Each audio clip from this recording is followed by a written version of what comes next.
Oi, gente, tudo bem com vocês? Bem, vamos começar a estudar o capítulo 2 do nosso livro de ciências. Ele trata da diversidade da vida no nosso planeta. O nosso planeta tem diferentes seres vivos.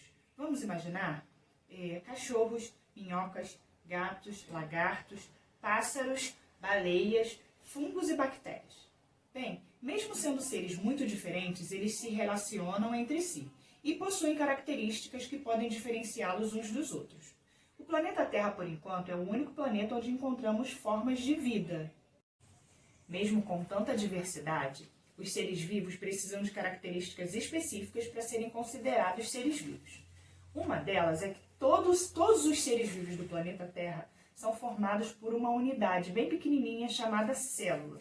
A maioria das células só pode ser observada com o uso de uma lente de aumento ou de um microscópio. Outra característica para ser considerado um ser vivo é que ele precisa possuir o ciclo da vida, ou seja, ele precisa nascer, crescer, pode se reproduzir ou não, envelhecer e morrer. Vamos continuar vendo algumas fotos aí, algumas imagens de outros seres vivos e falar um pouquinho mais sobre as características deles. Vamos lá? Olhem aí essa foto. Ela nos mostra algumas células e foi preciso aumentar 420 vezes com o microscópio para obter essa foto. Todos os seres vivos são formados por célula, como eu acabei de falar. O planeta Terra é o único, por enquanto, que nós conhecemos, que existe vida, que existem seres vivos. E no nosso planeta existem cerca de 1.400.000 espécies catalogadas de seres vivos. Toda espécie de ser vivo que é conhecida recebe um nome científico. E esse nome ele é criado quando a descoberta é feita, quando surge esse novo ser vivo. Cada espécie tem apenas um nome científico, e ele é escrito em latim, que é uma língua bem antiga, que dá origem a diversas línguas do nosso planeta, inclusive a língua portuguesa. O nome científico de uma espécie é o mesmo em todos os lugares do mundo, e isso é feito para facilitar a comunicação entre os cientistas, porque aí todos eles vão conhecer a mesma espécie, mesmo falando língua diferente. Conhecer os seres vivos nos permite saber algumas características deles, semelhanças, diferenças, e dessa forma é mais fácil estudar, compreender e preservar a natureza do nosso planeta. Vamos ver alguns dos principais grupos de seres vivos existentes no planeta Terra.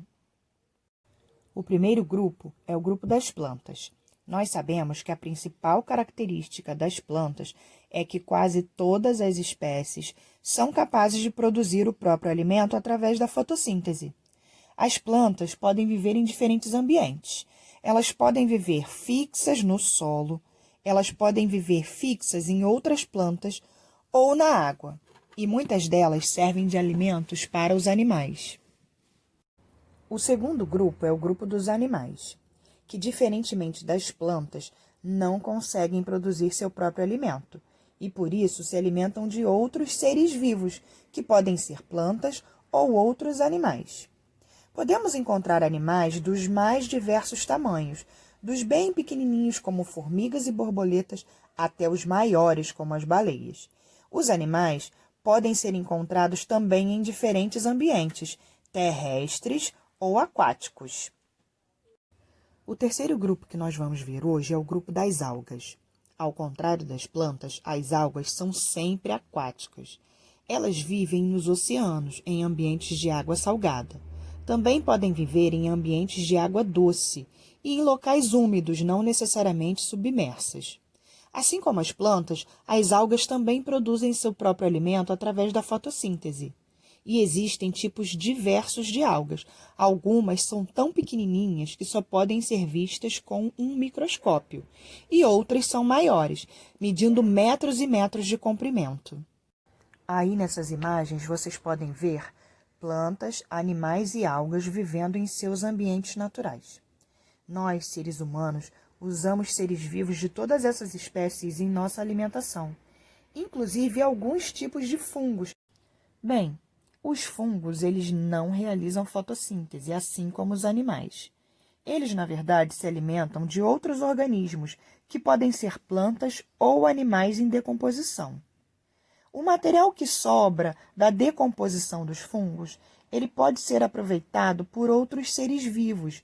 Pode servir, por exemplo, de adubo para plantas.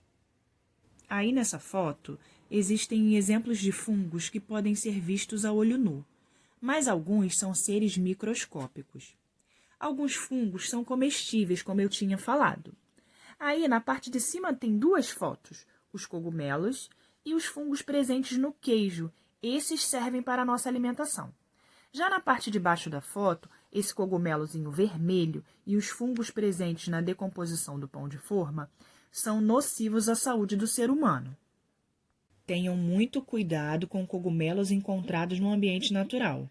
Muitos deles são venenosos e podem nos deixar doentes. O grupo das bactérias é o quinto e o último grupo que nós vamos ver. Elas não podem ser vistas a olho nu. Por isso, essa imagem que vocês estão vendo aí, ela foi conseguida através de um microscópio.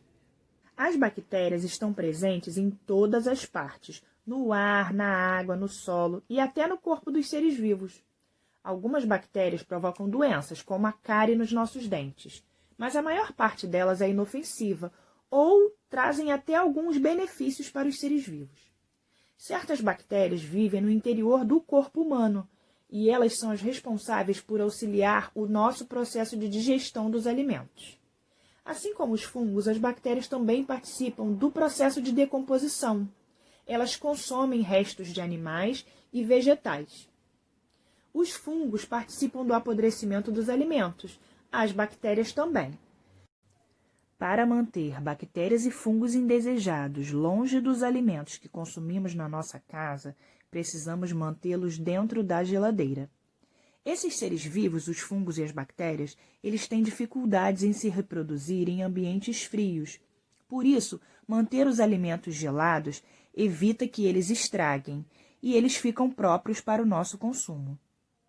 Já podemos trabalhar. Então, vocês podem fazer as atividades das páginas 22 a 27 do livro de ciências, ok? Tchau, tchau, gente. Até logo!